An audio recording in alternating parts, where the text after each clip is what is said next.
Today, I'm going to be showing you how to use a trap bar deadlift. Some of you might be aware of this odd looking piece of kit in the gym. It's the funny shaped hexagon thing, hence the word hexagon, sometimes referred to as the trap bar deadlift.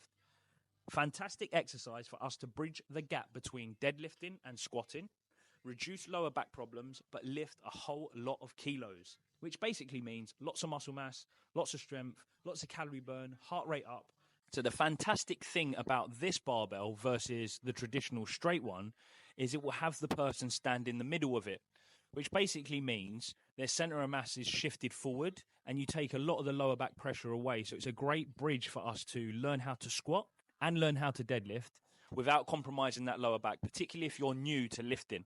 I'm just going to stop the video there. The main mission of this channel is to help you with your strength and conditioning, but ultimately to help you unlock your athletic potential. I aim to give you all the tools you need to reach that peak performance you're after. So if I could ask you a favor, please smash the like button and hit subscribe. What this will allow you to do is get all the latest information of my content as soon as I post it. But the other thing it's going to do is allow the algorithm to push out my content to other people like you so I can help them too. It'll also provide me with all the data I need to continue making my content better to serve you guys. Back to the video. As you can see with a traditional bar, it's in front of the person. So if Hats gets into the deadlift position, hands in front of herself, she sits into it. Just before you lift, get your lats on and just leg press the floor. Give me a couple reps, RDL to the knee, sit back down. You can see there is a significant stress going on in the posterior chain of the body. So if you're not skilled and you haven't been doing this a lot, the lower back will take a lot of the loading. And as I suggested, it's a bridge between deadlifting and squatting. So for a lot of people, getting into the bottom positions of a squat is quite difficult. There's a huge requirement for flexibility. So the hex bar or the trap bar is a fantastic bridge between the two. A bridge between deadlifting and squatting. And one of the reasons we use it is because you stand inside it rather than the implement being in front of you. So it takes a lot of the load off your lower back muscles because your center of mass is shifted forward. So as you can see, Nat goes into a kind of squat deadlift position, holds the handles. One of the key things and one of the biggest mistakes I see people make here is that they don't have their ankles in line with the bells, which are inside of the plates. And they don't actually have their hands in the middle of the actual handles. If you don't do this, the bar will tilt and it will make it a lot more difficult for you. Once that is nice and set, the other thing is getting those lats engaged. Like we have spoken about with traditional deadlift, you saw Hattie do earlier, you need to get these switched on. Get everything nice and tight from a posterior chains perspective. Nat has a nice 45-degree back angle, and all she is essentially doing is leg pressing the floor. Nice and tight, she returns to the start position by simply just squatting. And then she resets her body and does the same thing again.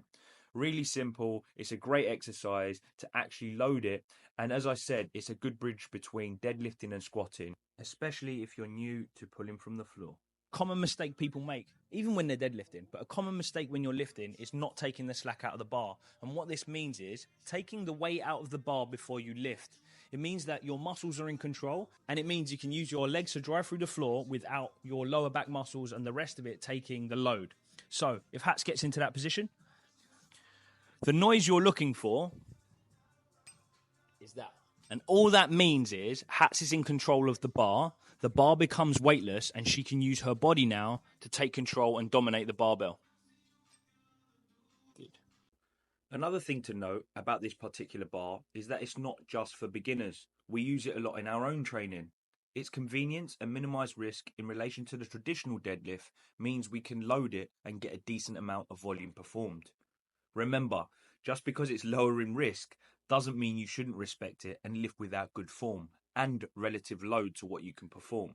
However, the fact you can lift around 30% more than your back squat, 45% more than your front squat, and between 5 and 15% more than your deadlift means if you knuckle down, nail the form, and get some good results with it, it'll be a great thing that you can stick into your training, particularly for weight loss and strength gain.